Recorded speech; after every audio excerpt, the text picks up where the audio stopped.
Indépendance totale. 7h, 10h sur Radio Courtoisie, ligne droite, Corentin Périni.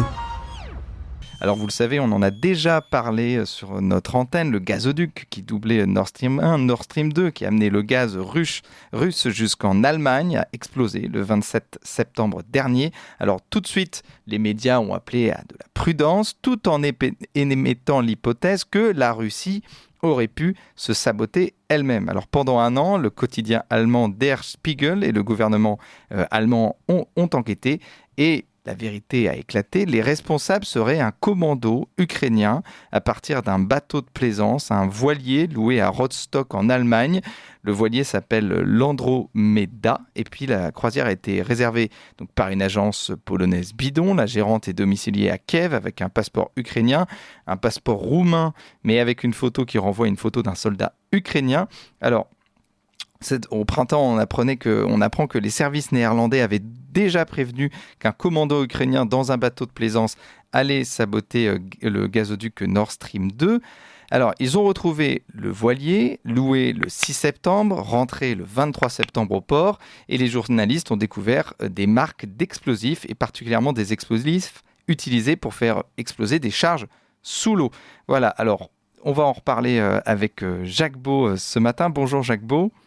Bonjour. Vous êtes ex-membre des renseignements suisses, chef de la doctrine des opérations de la paix pour les Nations Unies et chef de la lutte contre la prolifération des armes légères à l'OTAN. Alors vous êtes aussi auteur de ce livre Opération Z aux éditions Max Milo. Vous étiez venu il y a moins d'un an nous en parler de cette explosion de Nord Stream 2 et tout de suite, alors vous aviez dit, vous étiez sceptique en tout cas, vous avez très vite éliminé la possibilité que ce soit donc des Russes qui auraient explosé Nord Stream 2. Alors pourquoi très vite vous avez eu cette intuition que ce qu'on nous racontait en tout cas dans les médias de grand chemin, c'est-à-dire un potentiel autosabotage de Nord Stream 2 par les Russes, pourquoi cette thèse ne vous convainquait pas complètement ? Alors, la première raison était évidemment qu'il est un peu toujours surprenant de voir quelqu'un qui sabote ses propres installations, même si c'est pour donner des signaux, ou je sais pas, qui n'est pas du tout dans l'habitude des Russes et qu'ils n'ont jamais fait jusqu'à maintenant, donc on ne verrait pas pourquoi ils changeraient de stratégie. C'est la première chose.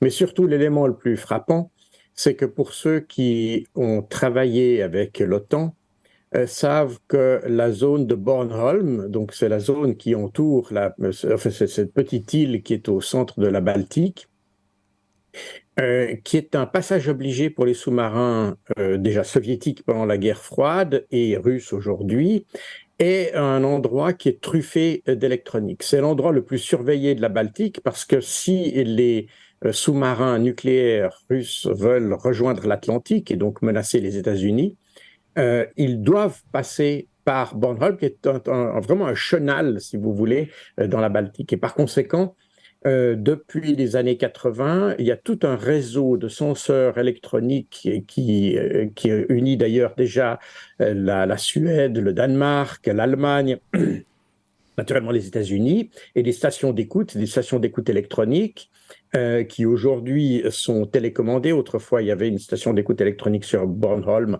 Elle a été désaffectée parce qu'elle a été remplacée par des systèmes qui sont aujourd'hui télécommandés. Et vous ne pouvez pas bouger un poisson. Chaque poisson qui passe est observé dans cette zone. Donc, si quelqu'un a fait quelque chose dans le secteur de Bornholm, il a été détecté inévitablement par le réseau, si vous voulez, de surveillance sous-marine, qui avait été d'ailleurs aussi accentué par le fait que dans les années 80, la Suède avait émis l'hypothèse que les sous-marins russes préparaient une opération contre ses côtes. D'ailleurs, il y avait un sous-marin russe qui avait été échoué. Ça avait été un sujet de moquerie pour les soviétiques à l'époque. Et donc, cette zone est hyper surveillée. Il est impossible que quelque chose soit passé sans que les Américains le sachent. Par conséquent, que si les Russes avaient fait une opération qui demande quand même de stationner sur zone pendant quelques heures, au minimum, eh bien, il est à peu près impossible qu'on ne l'ait pas su. Ça, c'était mon principal argument, que d'ailleurs personne n'a relevé, parce que personne ne connaît vraiment le dispositif électronique qui est dans cette région. Et à ce moment-là, vous étiez en contradiction avec les médias de grand chemin qui supposaient que c'était potentiellement la Russie qui aurait fait exploser son propre gazoduc. Aujourd'hui, on se rend compte que c'est d'après Der Spiegel et puis l'administration allemande, ça serait donc un commando ukrainien. Comment vous avez accueilli cette nouvelle, vous ? Pourquoi l'Ukraine s'attaquerait à l'Allemagne, sachant que l'Allemagne soutient l'Ukraine dans la guerre contre la Russie ? Alors tout d'abord, il faut savoir que l'information qu'on a maintenant n'est absolument pas nouvelle. C'est exactement ce qui avait été dit en mars de cette année, au début mars, où vous avez simultanément deux histoires qui sont parues dans le New York Times, si ma mémoire est bonne, et puis dans Die Zeit en Allemagne, et qui retraçaient l'épopée d'un groupe. Alors les histoires divergeaient un petit peu. Les Américains parlaient d'un groupe pro-ukrainien, alors que Die Zeit et la chaîne allemande ARD, ils avaient travaillé ensemble pour cette enquête, parlaient déjà d'un commando ukrainien. Et pratiquement, les différents éléments qui avaient été relevés à l'époque par la version allemande, si vous voulez, ou les Allemands en mars, eh bien, se sont trouvés confirmés ces derniers jours. Donc, on n'a absolument rien de nouveau. Ce qu'on avait, le seul élément vraiment nouveau qu'on a eu était en fait au mois de juin, lorsque des magazines américains avaient révélé que la CIA avait déconseillé à l'Ukraine de faire cet attentat. En réalité, en juin, et ça on le sait par le MIVD, le service de renseignement néerlandais, et apparemment les Ukrainiens auraient, parce qu'ils étaient obligés d'ailleurs de demander conseil aux Américains, et puis les Américains leur auraient déconseillé de le faire. Maintenant, jusqu'où c'est allé? Manifestement, c'est pas allé jusqu'à une interdiction, puisque le sabotage a eu lieu.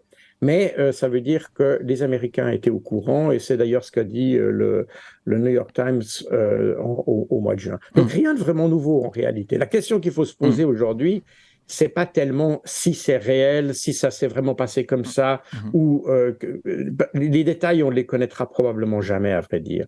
La question qu'il faut se poser, c'est pourquoi cette information ressort maintenant. Parce qu'en réalité, au début de l'année, on avait déjà émis l'idée de sabotage, pourtant rien ne s'est passé. Il n'y a eu aucune action contre l'Ukraine. Aujourd'hui, on ressort cette affaire alors que l'Ukraine est en très mauvaise passe dans sa contre-offensive, que le ministre de la Défense a été limogé, ou en tout cas remplacé, puis il a été démis de ses fonctions. Et puis, un des coupables que l'on désigne pour cet échec de la contre-offensive, c'est le général Zaloujny, qui est le commandant en chef des forces ukrainiennes, qui est déjà sur la sellette depuis un certain temps, et qui, comme en témoignent d'ailleurs les révélations du service de renseignement néerlandais au mois de juin, ce serait été le général Zaloujny qui avait donné le blanc-seing pour l'opération de Nord Stream. Par conséquent, on pourrait être en ce moment dans une sorte de phase de nettoyage où on essaie de trouver des prétextes, comme on a trouvé le prétexte pour Reznikov de corruption, alors que le prétexte réel, c'est la contre-offensive. Et puis, on pourrait trouver également pour Zaloujny le prétexte de Nord Stream pour... voilà. Ça pourrait être des scénarios possibles. Je ne peux pas le certifier à ce stade, mais il faut se demander pourquoi ces informations sortent, plutôt que d'essayer de savoir s'il était vraiment juste qu'on a pris tel bateau et si vraiment il a été capable, parce qu'on a aussi évoqué la possibilité que ce bateau n'était pas en mesure de transporter autant d'explosifs, de personnel et de matériel nécessaires pour l'opération. Donc on a un peu tout et son contraire concernant ces soi-disant révélations. Oui, et justement, l'enquête du Der Spiegel, donc c'est ce quotidien allemand, explique que Volodymyr Zelensky n'était pas au courant du sabotage, n'était pas au courant de ce commando sur Nord Stream 2. Est-ce que vous pensez vous ne trouvez pas ça étonnant que Volodymyr Zelensky ne soit pas au courant d'un sabotage d'un gazoduc russe par un commando ukrainien? Oui, ça semble un peu incroyable. C'est pour ça que je dis toute cette affaire semble avoir été un peu montée comme étant. D'ailleurs, l'affaire est sortie en mars de cette année, 4 mois après ce fameux article de Seymour Hersh qui avait, selon des sources qu'il prétendait fiables, au sein des services américains, qui, selon lui, donc, aurait été détruit ou saboté par des commandos pilotés par les États-Unis. Donc, on avait tout d'un coup, au mois de mars, avec l'histoire de l'Ukraine, une sorte de contre-narratif qui permettait, et le contre-narratif, choisir l'Ukraine dans ce contre-narratif n'était pas complètement innocent parce que le problème du sabotage par les États-Unis, c'est qu'on avait une situation où un pays de l'OTAN s'attaquait à un autre pays de l'OTAN. Et pratiquement, si vous prenez tous les pays maintenant qui sont autour de Bornholm, vous avez pratiquement tous les pays de l'OTAN. Par conséquent, ça devient un peu politiquement assez, en allemand on dirait brisante, ce qui veut bien dire ce que ça veut dire, et d'avoir des pays de l'OTAN qui se tirent dessus mutuellement. Par conséquent, l'Ukraine devenait un peu le coupable idéal, et ça s'harmonisait assez bien avec les pressions qu'on pouvait faire sur le gouvernement ukrainien pour sa contre-offensive. Mais évidemment, il fallait préserver Zelensky, et c'est pour ça j'ai l'impression que toute cette affaire est un peu cousue de fil blanc, personnellement. Je n'en ai aucune preuve, aucun élément, mais ça me semble un peu cousu de fil blanc. Parce qu'il faut trouver un responsable. On va essayer, de nouveau, Zaloujny a été désigné depuis maintenant plusieurs mois comme candidat possible. Ça peut donner un prétexte pour le renvoyer, et on essaye de trouver tous les prétextes possibles pour justifier, si vous voulez, d'abord le maintien de Zelensky, parce qu'on ne sait pas qui pourrait le remplacer si, d'une manière ou d'une autre, il était politiquement, si pas physiquement éliminé. Et donc, il faut trouver pas une explication, mais une mesure pour expliquer les failles ou les défaillances de cette contre-offensive ukrainienne sur laquelle les Occidentaux avaient énormément d'espoir, pas seulement sur le plan militaire, mais surtout sur le plan politique, parce que une victoire, même minime, dans cette contre-offensive aurait permis de se dégager plus facilement dans le cadre d'une éventuelle négociation. Mais aujourd'hui, sans aucun succès, on ne voit pas comment, si une négociation devait se passer, elle pourrait se faire sans être au terme, si vous voulez, de la Russie. Et c'est un peu le problème qu'il y a aujourd'hui.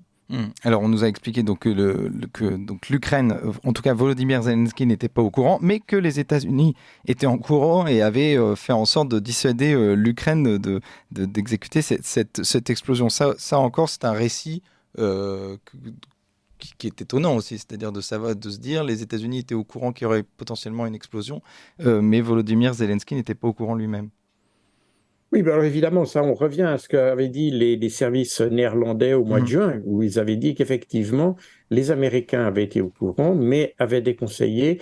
Mais Zelensky, on voit que dans tous les narratifs qui ont tourné autour de cet incident, Zelensky est resté dans une sorte de bulle protégée, si vous voulez. On n'a jamais voulu l'impliquer là-dedans.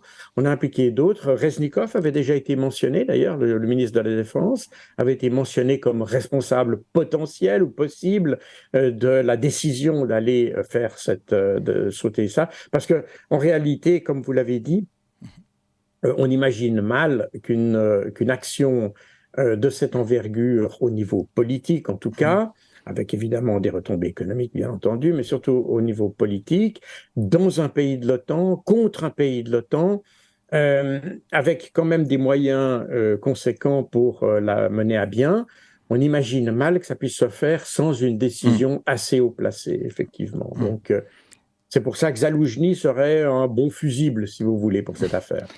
Merci beaucoup Jacques Beau, on va conclure là-dessus. Je rappelle que vous êtes ex-membre des renseignements suisses et puis je rappelle le titre de votre dernier livre, Opération Z aux éditions Max Milo. On continuera évidemment à suivre cette affaire de l'explosion de Nord Stream 2 avec vous. Merci à vous.